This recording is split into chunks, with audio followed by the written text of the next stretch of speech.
Shalom semuanya, apa kabarnya nih? Luar biasa ya. Sekarang waktunya kita buat sekolah minggu. Semuanya taruh ya mainannya, makanannya dulu, kita siap-siap buat sekolah minggu. Sekarang bangkit berdiri yuk, kita memuji Tuhan.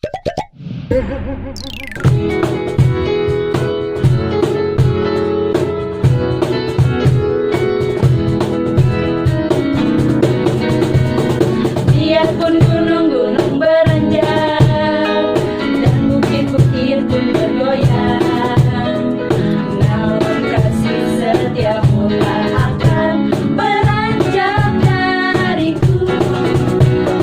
Biarpun gunung-gunung beranjak dan bukit-bukit pun bergoyang, namun kasih setiamu tak akan beranjak dariku. Tak akan beranjak, tak akan bergoyang, tak akan beranjak, tak akan bergoyang. Demikianlah firman Tuhan yang mengasihiku. Biarpun gunung-gunung beranjak dan bukit-bukit pun bergoyang, namun kasih setiamu tak akan beranjak dariku. Biarpun gunung-gunung beranjak dan bukit-bukit pun bergoyang, namun kasih setiamu tak akan beranjak dariku. Tak akan beranjak, tak akan bergoyang, tak akan beranjak, tak akan bergoyang.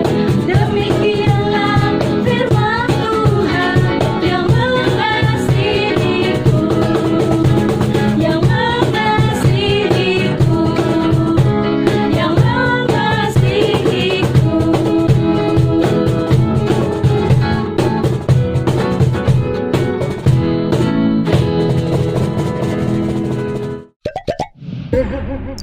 Nah, adik-adik, sebelum kita membaca firman, kita doa dulu yuk sama-sama. Tuhan Yesus, terima kasih atas berkat-Mu yang Kau berikan kepada kami ya Tuhan. Sekarang kami mau mendengarkan firman-Mu Tuhan. Tuhan berkati, Tuhan pimpin supaya firman yang diberitakan tidak kembali sia-sia. Semoga firman yang diberitakan bisa tertanam dalam hati kami dan menjadi pedoman bagi hidup kami. Terima kasih ya Tuhan Yesus, hanya di dalam nama Tuhan Yesus kami berdoa. Haleluya, amin. Shalom semuanya. Nah, judul firman Tuhan hari ini berdiri teguh dalam Tuhan.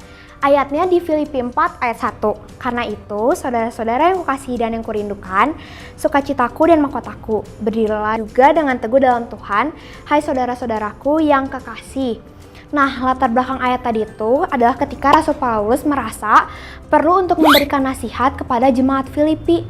Kok Rasul Paulus harus memberikan nasihat sih? Karena saat itu jemaat Filipi merasa goyah dan ragu dalam iman mereka. Jemaat Filipi juga merasa bingung karena di saat itu jemaat Filipi harus dihadapkan dengan situasi di mana mereka melihat orang-orang yang tidak sungguh-sungguh dalam mencintai Tuhan tapi hidupnya lebih terpelihara atau hidupnya lebih enak. Sedangkan orang-orang yang lebih mencintai atau melayani Tuhan dengan sungguh-sungguh seperti Rasul Paulus, hidupnya seperti nggak mudah ya, diterpa banyak masalah, cacian, dan hinaan.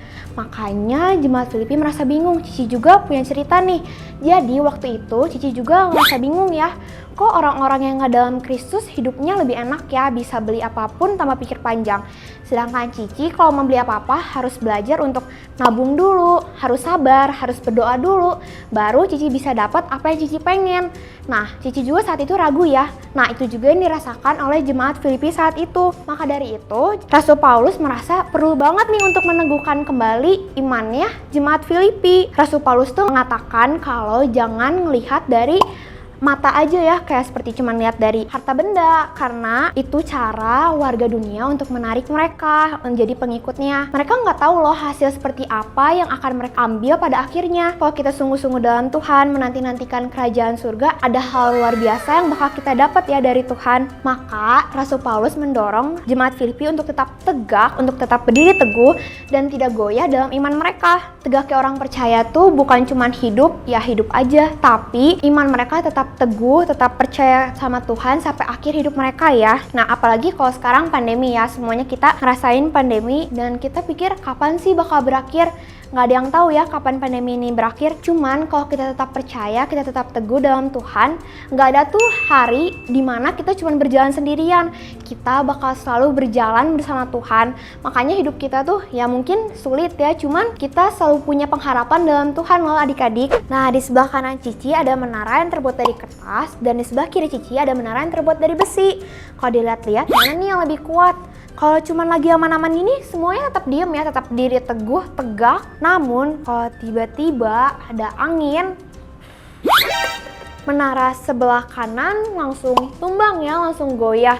Nah, kalau menara sebelah kiri tetap berdiri teguh dan gak goyah sedikit pun ya adik-adik. Lewat pesannya ini, Tuhan mau kita seperti menara yang sebelah kiri untuk bisa berdiri teguh dalam segala situasi. Mau ada angin, ada badai, dapat berdiri teguh ya. Bukan sekedar pribadi yang cuman bertahan hidup, tapi menjadi pribadi yang hidup dengan mempertahankan iman sampai akhir dan gak goyah adik-adik. Beberapa prinsip yang perlu adik-adik perhatikan dari cerita hari ini adalah pertama, menyadari status kita sebagai bagian penting dari kerajaan surga. Nah, di ayat tadi tuh ada satu hal yang menarik yang Rasul Paulus katakan kepada jemaat Filipi, yaitu ketika di pembukaan ayat tadi tuh Rasul Paulus memanggil jemaat Filipi apa? Sukacitaku dan mahkotaku. Penyebutan ini bukan sekedar pujian semata-mata ya, namun panggilan yang mengingatkan status jemaat Filipi di hadapan Tuhan. Mahkotaku tuh di sini tuh dimaksud kayak badge di baju tuh. Adik-adik tahu nggak kalau di sekolah kan ada ya di sini itu tuh kayak lencana gitu ya, lencana di seragam. Di situ biasanya ada tulisan dari mana asal adik-adik sekolah. Nah, kalau badge atau lencana yang disematkan buat jemaat Filipi adalah badge kerajaan surga, yang mengingatkan kalau Rasul Paulus tuh memandang jemaat Filipi bukan lagi orang-orang cuman yang masuk Kristus tapi cuman percaya, tapi orang yang sungguh-sungguh percaya Kristus dan menjadi warga kerajaan surga, dan seharusnya juga memiliki identitas surga ya. Terus hidupnya bukan seperti orang-orang dunia pada umumnya. Kalau orang menyadari dirinya dari kerajaan surga, dia nggak akan lagi mencemari dirinya dengan hal-hal yang berasal dari dunia ya, atau melakukan hal-hal yang bertentangan dengan ajaran Yesus. Orang yang tidak menyadari status yang dia punya dari bagian kerajaan surga akan mudah banget untuk tergiur dengan hal-hal yang dilakukan dunia, karena kalau adik-adik lihat hal-hal dunia lebih seru-seru ya, kadang lebih mudah didapetin kayak tadi harta bendanya atau segala macem. Misalnya adik-adik hari Minggu tuh adik-adik harusnya pergi gereja, lalu tiba-tiba ada teman-teman adik-adik datang, hayu main yuk, main game aja bareng-bareng, gak usah lah ke gereja mah minggu depan lagi aja. Kalau adik-adik paham betul, kalau adik-adik tuh memiliki status kerajaan surga, adik-adik gak akan tergiur dengan ajakannya teman-teman adik-adik. Adik-adik bakal tetap berdiri teguh, fokus ke depan untuk pergi ke gereja. Adik-adik bakal tolak ajakan tersebut. Nah, yang kedua, hal yang perlu diperhatikan, menyadari tugas yang harus kita emban sebagai prajurit-prajurit Kristus. Surat yang ditulis Rasul Paulus saat itu tuh, untuk yang jemaat Filipi, merupakan surat berisi perintah dari seorang komandan kepada prajuritnya.